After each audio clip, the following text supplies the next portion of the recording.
Hi, everybody. Welcome back to Living to Do and the Married at First Sight review, Season 13, Episode 11. Caution, feelings approaching. This was an interesting episode. Not as packful as last week's, but got some stuff here to talk about. The first couple that we'll talk about is Brett and Ryan. We see that Ryan has set up a scavenger hunt in their apartment, and Brett looks for clues, notes, and it leads her to the next clue. And it looked like fun. She looked like she enjoyed it, and she tells us that Ryan likes to write notes, and who would have known that? He doesn't seem like that type, but Brett enjoyed it. She appreciated it. I mean, it's the little things that make her smile, and she's a happy person, and doesn't take much. It's just little things, attention to detail. I think she appreciates. Later, we hear that Brett's dog Baxter he's sick. She comes home, she finds vomit in the apartment, and she takes him to urgent care, and she hears back that he has severe kidney failure. There's a possibility he'll get worse or that he will get better.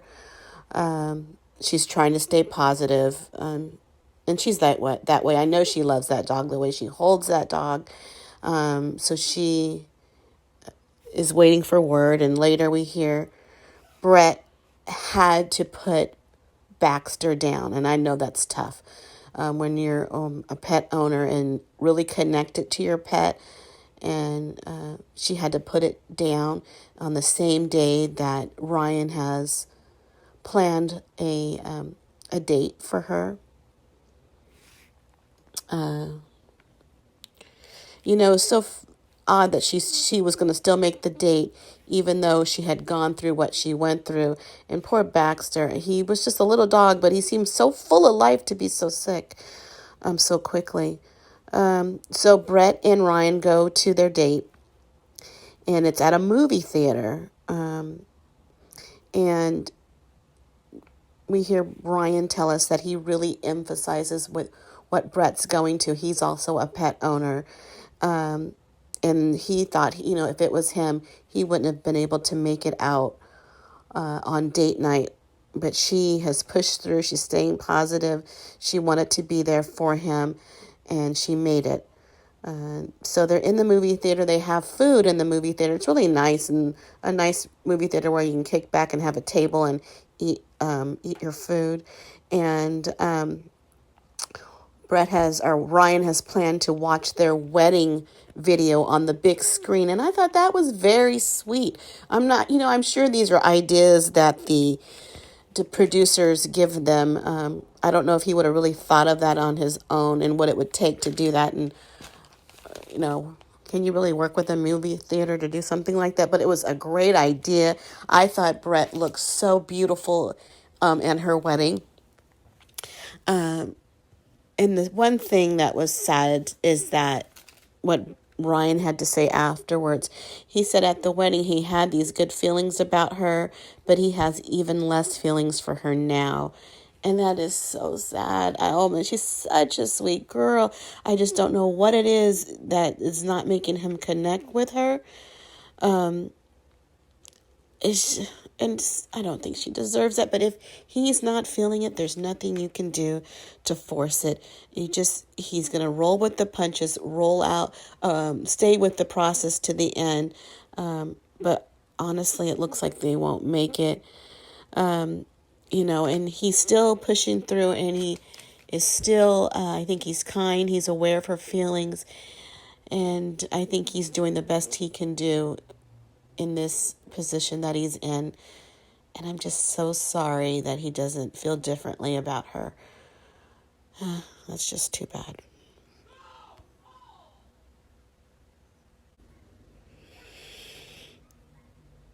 Okay, the next couple we'll talk about is Bao and Johnny. And the first scene, we show that they're lying in bed, and Bao is cuddling with Johnny. His back is to her, and she has her arms around him. One of her hands is just limp. And Johnny says he doesn't like a limp hand when cuddling. What about Bao? When do you ever cuddle with her? She's always the big spoon. It's like he needs her to be his weighted blanket. It's their 1 month anniversary, so they go skydiving. And it's Bao's idea. She wants to do this. It's something that's on her bucket list. Of course, they're antsy and everything. I think this is the first time they've done this. Both have done this.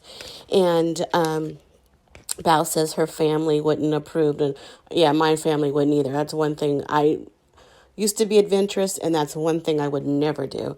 But they look like they have fun. They landed safely, thank goodness. Johnny tells us that he's 100% committed to Bao, but they lack spontaneity.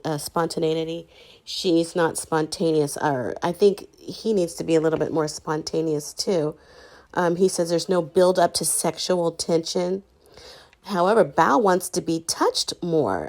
We see in the first scene, she's not being touched. She's touching him. So they both want it. I think they need to communicate more. And I think Johnny should man up a little bit and maybe throw her up against the wall and make out with her, because that's something she wants. I think he just needs to initiate some of this sexual connection, and he's making her do all the work.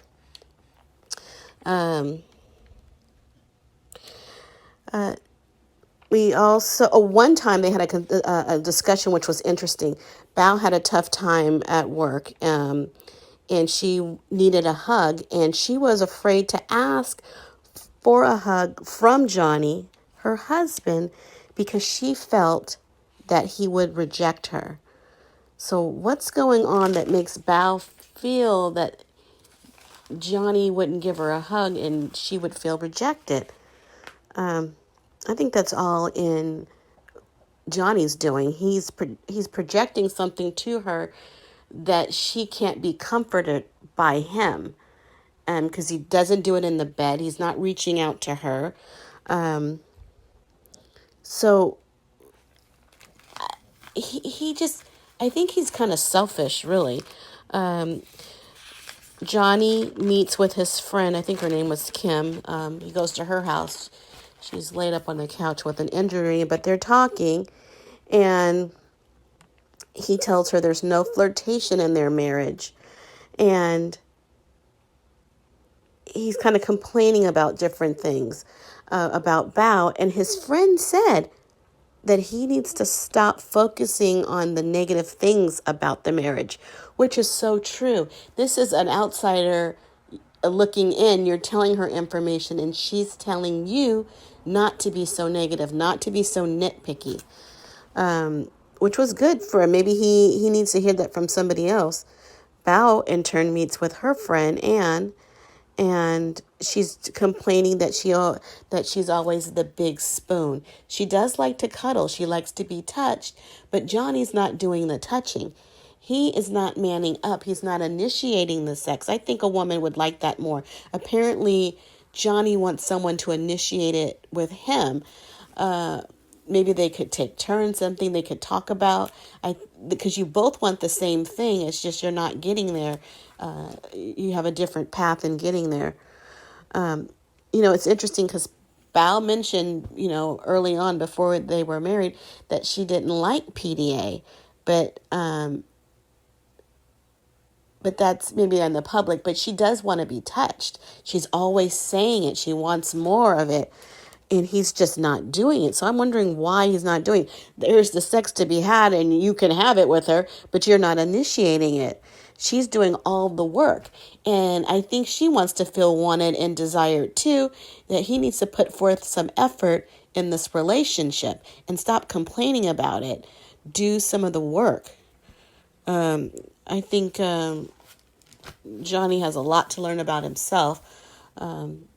It's and all that dating that he did, you would think he would have picked up some pointers and what women like, because I don't see what you're doing for Bao. It's all about what she's doing for you. More on them later.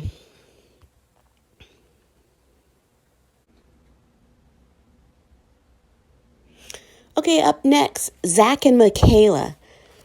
Zach and MICHAELA, they had some interesting things going on here. First, we'll start off with them going on their date night. It was MICHAELA that planned the date night. Looks like it's in a music studio. They have a dinner table set up, and there's a piano there. And Zach really liked it. He gives her a hug for it. And they're playing piano. We don't get to hear it, so I don't know if they're musically inclined. I didn't know they were. I didn't know that was something that Zach was interested in, but hey, it was a nice, quiet place to be, a private dinner and music. They talk about their short history together.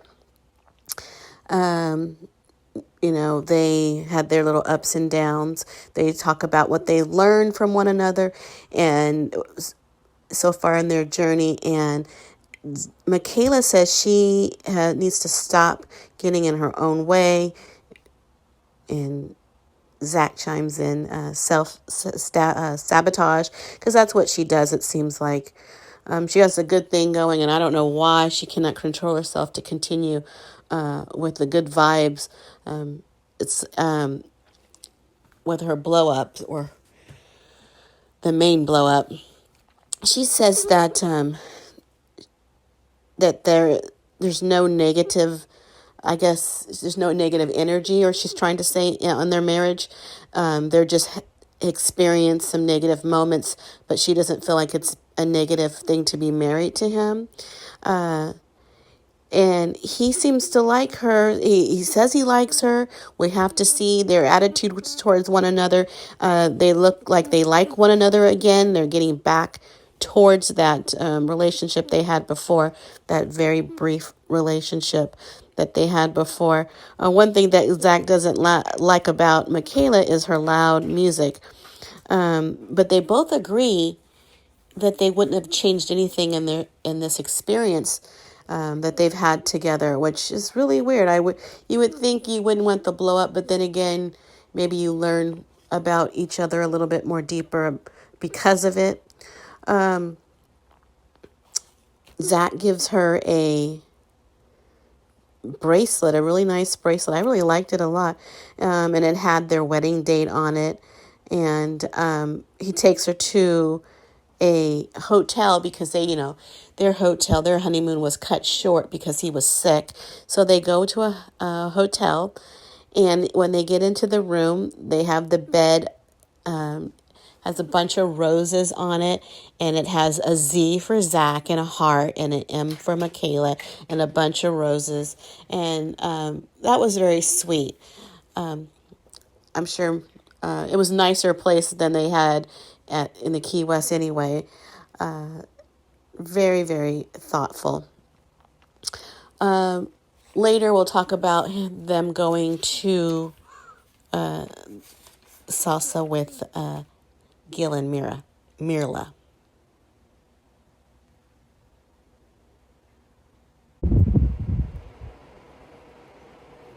Okay, let's talk about Gil and MYRLA. Let's talk about their 1 month anniversary, and he's taking MYRLA out, and he wants to blindfold her, and you know how she hates blindfolds. He has a custom made blindfold, it looks like, for her. It's like more of a pair of sunglasses than actual something covering her eyes and her precious eyelashes. So he walks her to their event. It's outside. She wants to know if it's going to be outside because she doesn't know if she has enough sunblock on. It's always something with her. When he removes the blindfold, she sees that she's at a winery. MYRLA thinks he went above and beyond. It looks really nice. A little picnic at a winery with, I guess, food and, of course, wine. And Gil, he has such a sweet personality. His little chit chat with her. They're talking about the wine, and they're, circling the wine, twirling it in the glass.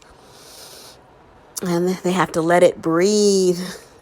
And Gil says apparently it has lungs. He has to swirl it around in your mouth. You don't drink it like it's Listerine. He just keeps everything lighthearted. I like everything about Gil. People have been putting this man down, but I don't see anything wrong with him. He's a good man. When there's good men out there, they talk about him like dogs.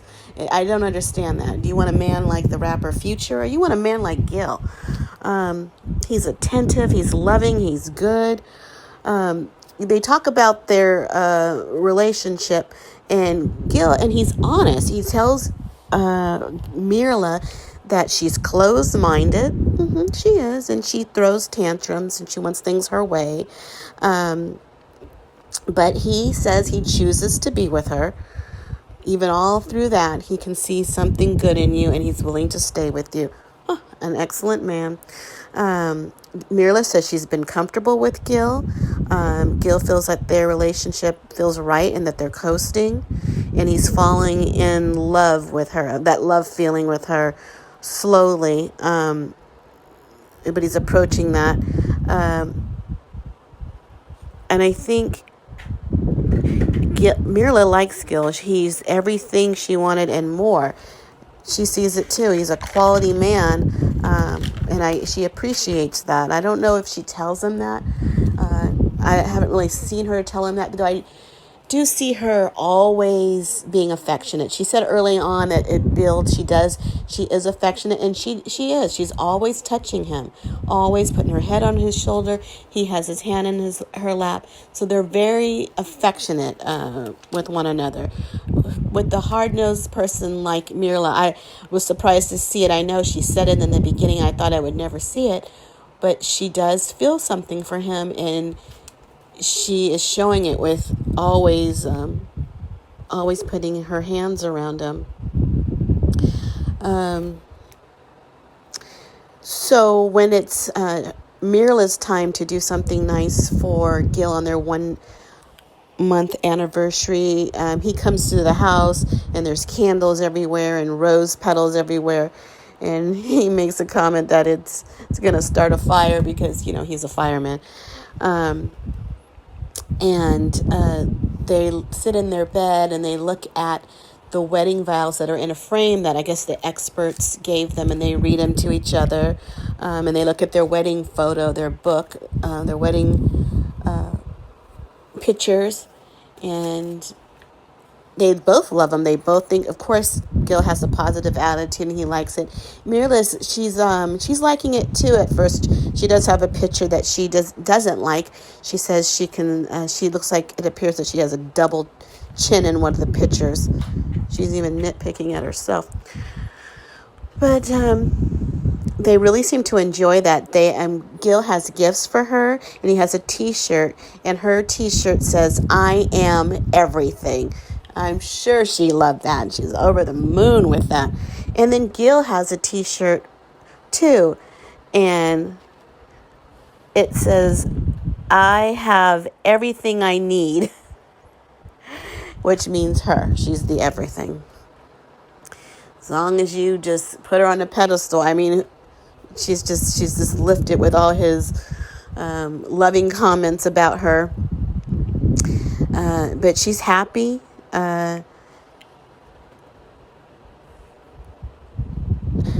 She's happy with Gil a lot. He does have one more gift for her, and it's a pooper scooper. That's, I guess, for the dog, and she doesn't want that. It's too big, and she would look like an idiot out there using that pooper scooper. But he has such a great just a great disposition, and he makes lighthearted jokes, and that gift, it was, I don't know if that was really for him, but you knew she wasn't going to touch it, but a pooper scooper as a gift, That's hilarious. More on them later. Okay.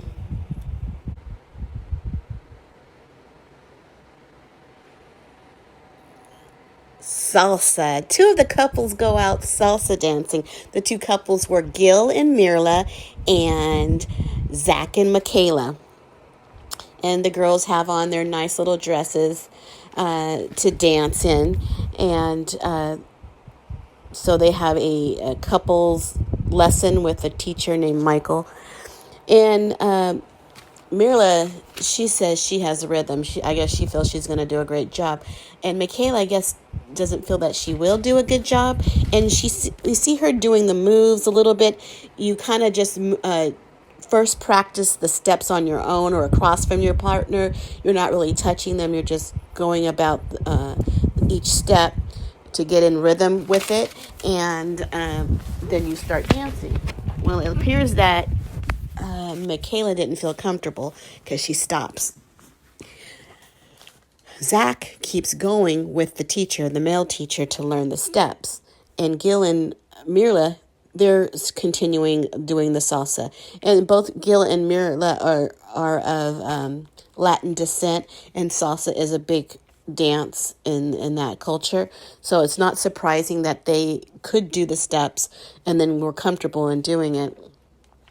I guess MICHAELA just felt like an idiot out there and she just wanted to stop. And later after their dance, the couples talk to one another.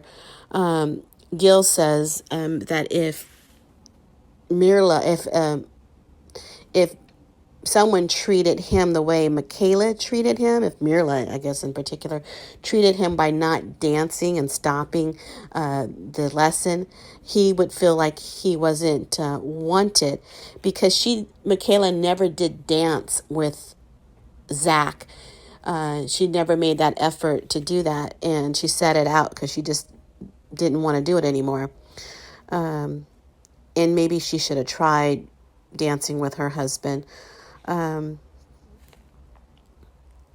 They also talk about where they are in their relationship, and MICHAELA says that she feels that their relationship is moving in backwards.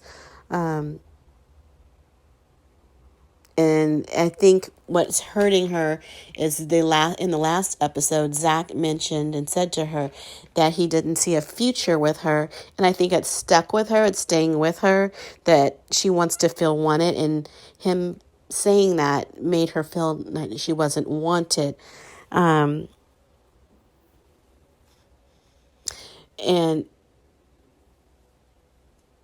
Zach is confused with her explanation. But I think Gil understands both because I don't know if he feels wanted. I think he did mention it. He wanted to feel wanted by MYRLA, so he understands MICHAELA's need to feel wanted. Gil's always a positive person to have around. He's honest, he's clear, he listens, he's very attentive. And I think they kind of needed that. And maybe they'll benefit from that conversation with Gil. Gil is always good for a good conversation. Well, then we'll talk about, next up is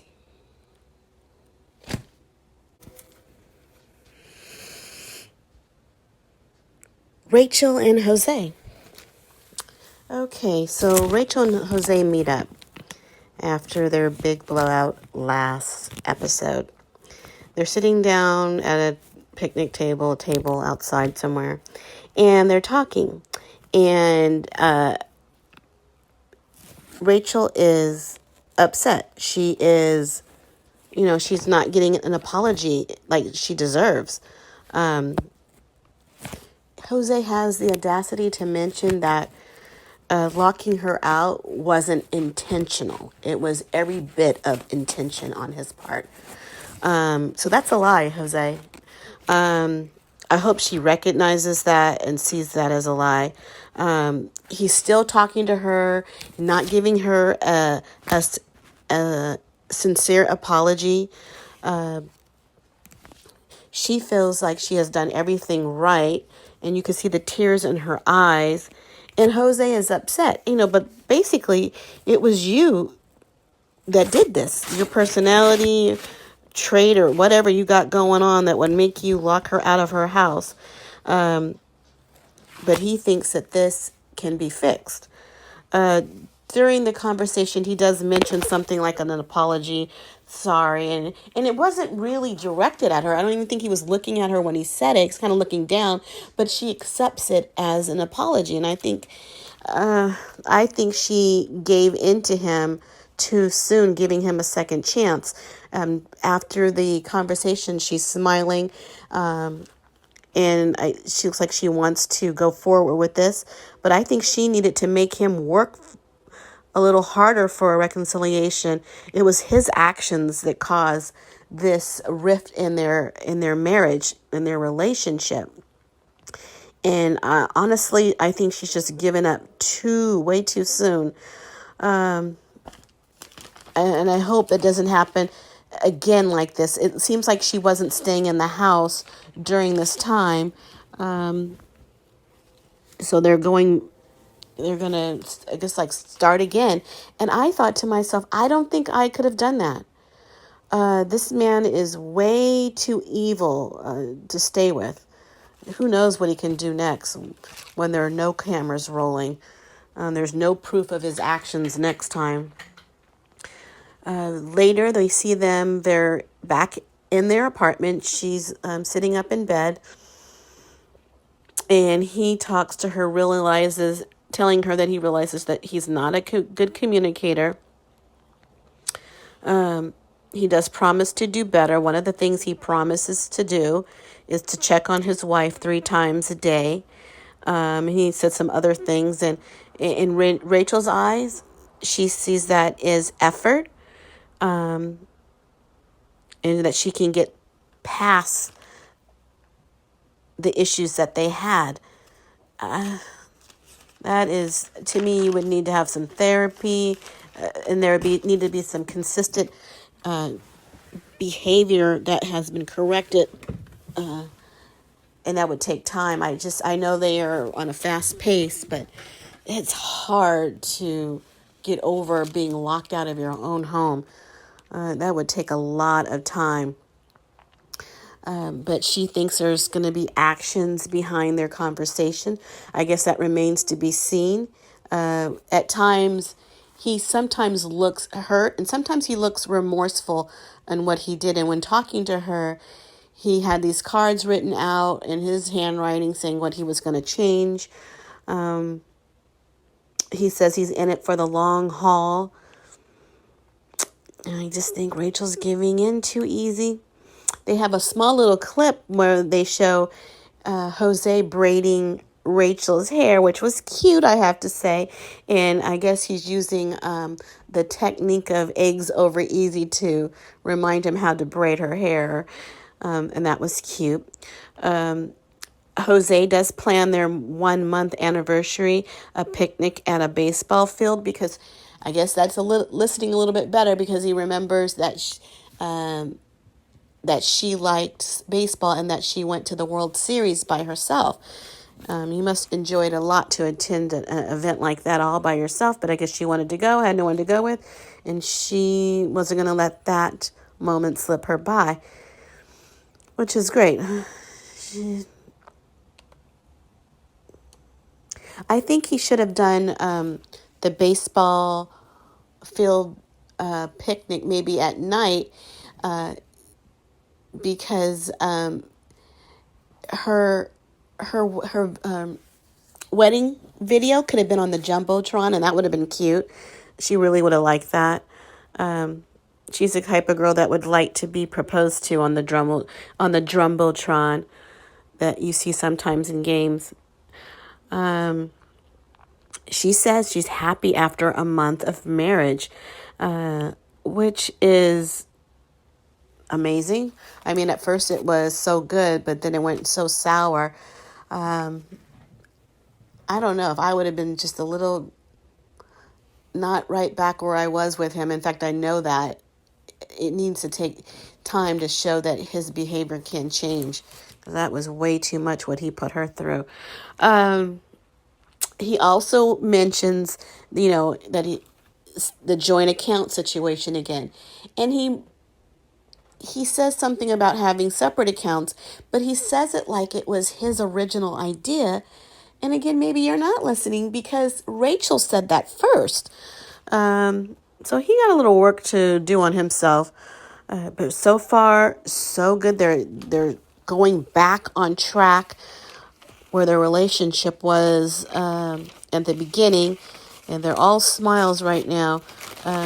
So hopefully, I don't know if I even hope it, they can get back to where they were. But honestly, I don't know if I could even get in a bed with a man like that because I can't trust him. I wouldn't be able to sleep.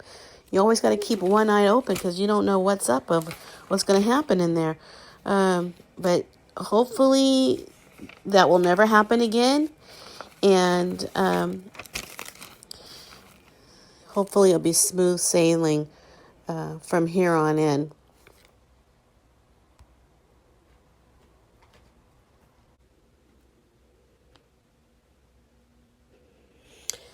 Okay, there is a dinner scene with all the couples. They seem to arrive at a restaurant all together in a Sprinter van. Gail comes off the van first. I noticed him in these white pants and a pink blazer.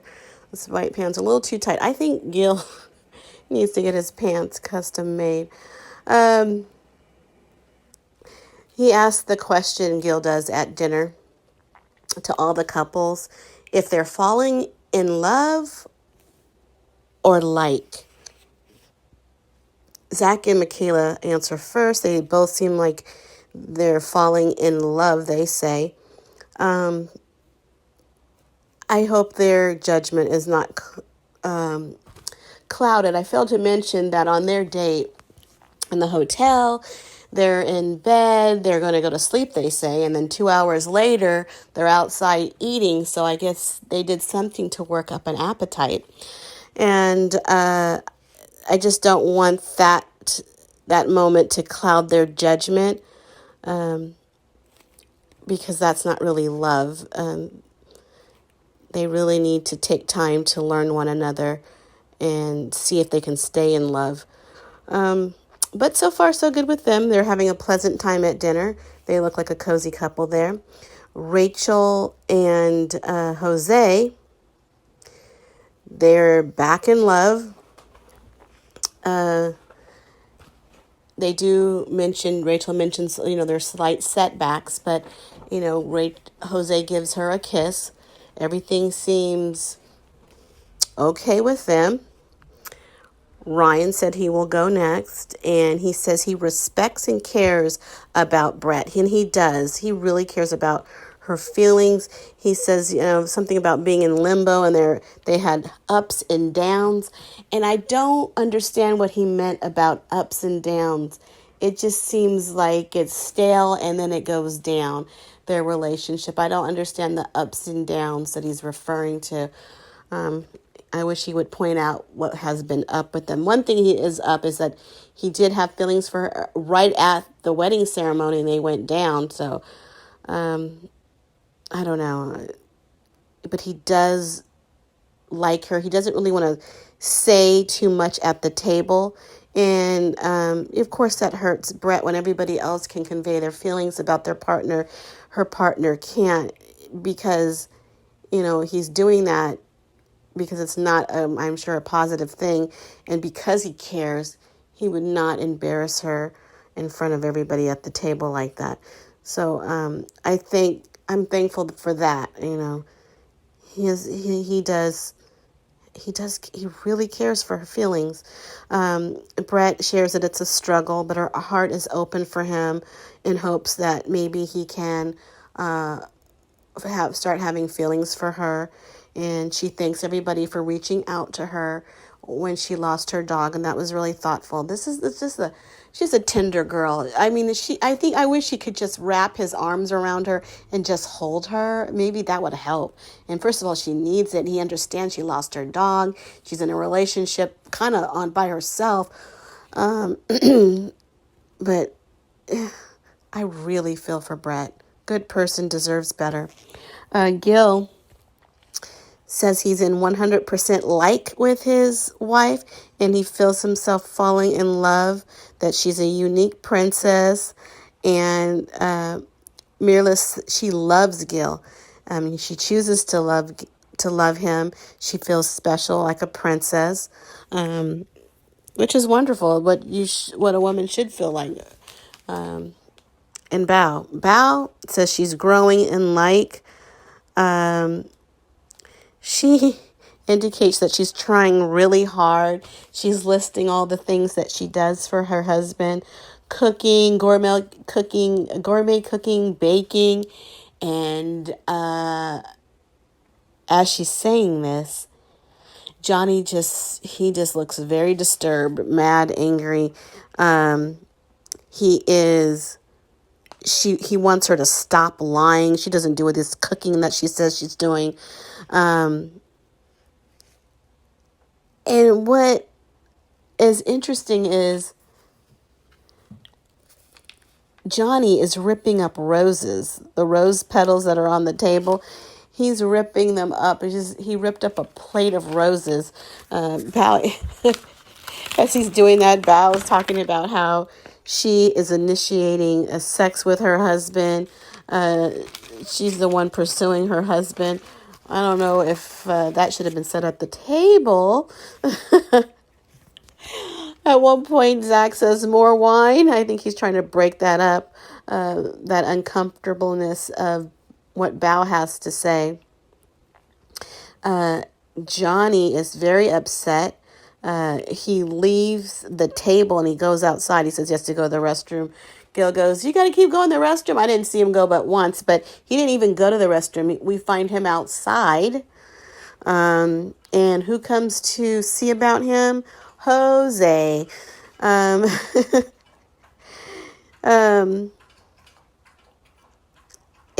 they talk about Jose and Johnny are talking about their differences, and he's, that's his buddy, so he can talk to him a little bit, and they're talking about it back and forth a little bit, and all of a sudden Bao comes out of the restaurant with like a to-go bag or something, and she has called an Uber, and so the Uber's across the street, and Johnny follows, and they go into the Uber, which is weird because they all came together. You live in the Sprinter van. You all live in the same building. So something must have happened where she called an Uber inside and it was outside. She went to go get into her Uber. Johnny goes with her, gets her into the car. He opens the door. She gets in. And as she gets in, he doesn't look to see her get in. His body is not, he's facing the opposite way. And then he walks around the car to get into the other side. And he just looks like, a mad little boy, disappointed. And he gets in the Uber and drives away. But his body language said a lot. I don't know what it's gonna take to make Johnny happy. It seems like a lot of ups and downs. I'm not really sure. He wants to be in a relationship with a woman, but yet he doesn't take any initiative in that area to pursue her, especially sexually. It's really odd that she has to hold you. You don't hold her.